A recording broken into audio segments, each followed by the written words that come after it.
ಕೊಡಿ ಅಂತ ಯಾವತ್ತು 5,000 ರೂಪಾಯಿಗೂ ಕೂಡ ನಾನು ನಿಮ್ಮನ್ನೇನು ಬೇಡಿಲ್ಲ. ಹಾಗಾಗಿ ನಾನು ಕೇಳ್ತಿರೋದು ಸಾರ್ವಜನಿಕವಾಗಿ ಈ ರೈತರು ಬದುಕು ಹಸನಾಗಬೇಕು.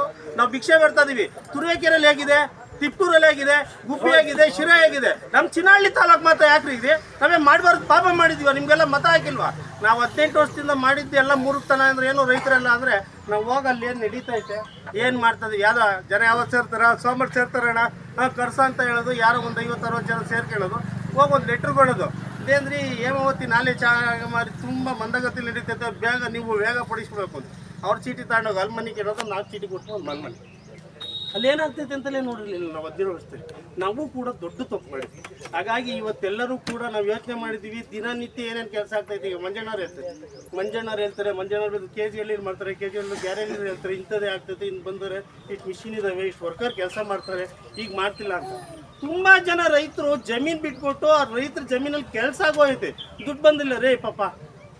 ಈ ತಾಲೂಕಿಗೆ ಒಳ್ಳೆದಾಗಲಿ ಅಂತ ತಮ್ಮ ಬದುಕುಗಳನ್ನು, ತಮ್ಮ ಜಮೀನನ್ನು ಕಳ್ಕೊಂಡು ಅದ್ರೊಳಗೆ ಏನು ಬೆಳೆಯೋಕ್ಕೂ ಆಗ್ದಲೆ, ದುಡ್ಡು ಬರ್ದಲೆ ಸಾಯ್ತಾ ಇರ್ತ ಜನನೂ ಇದ್ದಾರೆ. ಆದರೆ ಸಣ್ಣ ಪುಟ್ಟು ಕಿರಿಕ್ ಮಾಡಿದ್ರು ಕೆಲವ್ರು ಇದ್ದಾರೆ. ಅವ್ರು ಏನಕ್ಕೆ ಮಾಡ್ತಾರೋ ಏನು ಉದ್ದೇಶ ಗೊತ್ತಿಲ್ಲ.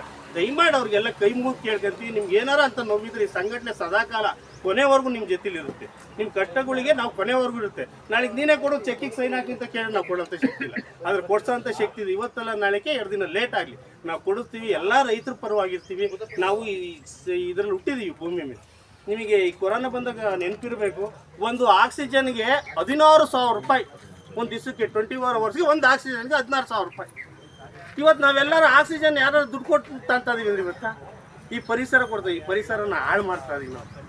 ನಮ್ಮ ಪರಿಸರನ ಕೊಂದು ಬದುಕ್ತಾ ಇದೀವಿ. ಒಬ್ಬ 16,000 ರೂಪಾಯಿ ನಂಗೆ ಡೈಲಿ ಕಟ್ಕೊಂಡು ಹೋದ್ರೆ ನಾವು ಎಷ್ಟು ವರ್ಷ ಬದುಕಿ, ಎಷ್ಟು ದಿನ ಬದುಕಿರ್ತೀವಿ? ಅಲ್ಲಿಂದಲೇ ಚಾನಲ್ ನಾವೇ ತೆಗಿಸ್ಕೊಂಡ್ಬಿಟ್ಬಿಟ್ಟು ನಮ್ಮ ದುಡ್ಡಲ್ಲಿ. ಹಾಗಾಗಿ ನಾವು ಇವನ್ನೆಲ್ಲ ಯೋಚನೆ ಮಾಡೋಣ, ಪರಿಸರಕ್ಕೆ ಹೊರ ಕೊಡೋಣ, ಈ ಭಾಗದ ರೈತರಿಗೆ ಬೆಲೆ ಕೊಡೋಣ.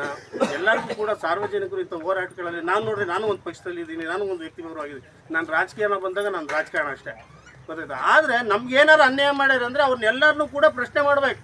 ನಿಮ್ಮ ವೈಯಕ್ತಿಕ ವಿಚಾರ ಎಲ್ಲರೂ ಕೇಳಿ, ಸಾರ್ವಜನಿಕವಾಗಿ ಪ್ರಶ್ನೆ ಮಾಡ್ತೀನಿ ನಾನು. ಸಾರ್ವಜನಿಕವಾಗಿ ಯಾವುದೋ ಒಂದು ವಿಚಾರ ಕೇಳ್ತೀನಿ ಅಂತ ನೀವು ಬರೋಣ ಫಸ್ಟ್ ಕೇಳಬೇಕು, ನಾವು ಅವ್ರ ಜೊತೆ ನಿಂತ್ಕೋಬೇಕು. ಅದು ಬಿಟ್ಟು ಸುಮ್ಕಿರೆ ಇವೆಲ್ಲ ಮಾತಾಡಬೇಡ ಅಂತ ಒಬ್ಬಳಿಯೋದು, ಈಗ ಕೇಳಬೇಡ ಸುಮ್ಕಿರೆ ನನಗೆ ಇವೆಲ್ಲ ನಾಟಕೀಯ ಬದುಕು ಆಗಬಾರ್ದು. ನಾವೇ ಕೆಟ್ಟದ್ದು ಇಸ್ಪೀಟ್ ಆಡೋಕ್ಕೆಲ್ಲ ಜಾಗ ಮಾಡ್ಕೊಳ್ಳೋಣ ಅಂತ ಏನು ಹೇಳ್ತಿಲ್ಲ, ಕ್ಲಬ್ ಮಾಡ್ಕೊಳ್ಳೋಣ ಅಂತ ಕೇಳ್ತಿಲ್ಲ, ಇಲ್ಲ ಬಾರಂಗಡಿಗೆ ಲೈಸೆನ್ಸ್ ಕೊಡು ಅಂತ ಕೇಳ್ತಿಲ್ಲ ಗೊತ್ತಾಯ್ತಾ. ದಯಮಾಡಿ ಜನಪ್ರತಿನಿಧಿಗಳು ಅರ್ಥ ಮಾಡ್ಕೋಬೇಕು. ಯಾಕ್ರೆ ನೀವು ಪ್ರಗತಿ ಪರಿಶೀಲನಾ ಸಮಿತಿ ಪ್ರತಿ ವಾರ ಕರೆಯೋಕೆ ಹೇಳಿದ್ದು, 5 ಜನ ರೈತರನ್ನ ಕರೀರಿ, ಎಲ್ಲನೂ ಕರಿಬೇಡ. 5 ಜನ ರೈತರನ್ನ ಯಾಕೆ ಕರಿತಿಲ್ಲ? ನಾವೇನು ಉಗ್ರಗಾಮಿಗಳ? ನಮ್ಮನ್ನು ಕರೆದು ದಯಮಾಡಿ ಮುಂದಿನ ದಿನಗಳಲ್ಲಿ ತೀರ್ಮಾನ ಮಾಡಬೇಕು. ಮೇ ಎಂಡೊಳಗೆ ಏನಾರ ನೀವು ಈ ನೀರಾವರಿ ಕೆಲಸ ಮುಗಿಸ್ಲಿಲ್ಲ ಅಂದರೆ ನಿಮ್ಮ ಸೆಡ್ಡನ್ನು ಎಲ್ಲೂ ಕೂಡ ಚಿಕ್ಕನಾಯಕನಹಳ್ಳಿಲಿ ಯಾವುದೇ ತಾಲೂಕಲ್ಲೂ ಕೂಡ ಕಾಮಗಾರಿ ನೇಕ್ ಬಿಡ್ಕೊಂಡು ಆ ಸೆಡ್ ಏನೈತೆ ಸೆಡ್ಡಿಗೆ ಬೀಗ ಹಾಕೋಣ, ತಾಲೂಕು ಆಫೀಸ್ಗೆ ಬೀಗ ಕೂಕೋಣ. ನಮ್ಮ ಸಮಸ್ಯೆ ಬಗೆಹರಿಸಿ ಬೇರೆ ಕೆಲಸ ಮಾಡ್ಬೇಕು. ಅವರು ಯಾವ ಕಾಂಟ್ರಾಕ್ಟ್ ಮಾಡೋದೇ ಬೇಡ, ಯಾವ್ದು ಬೇಡ, ಮಾಡೋದೇ ಬೇಡ.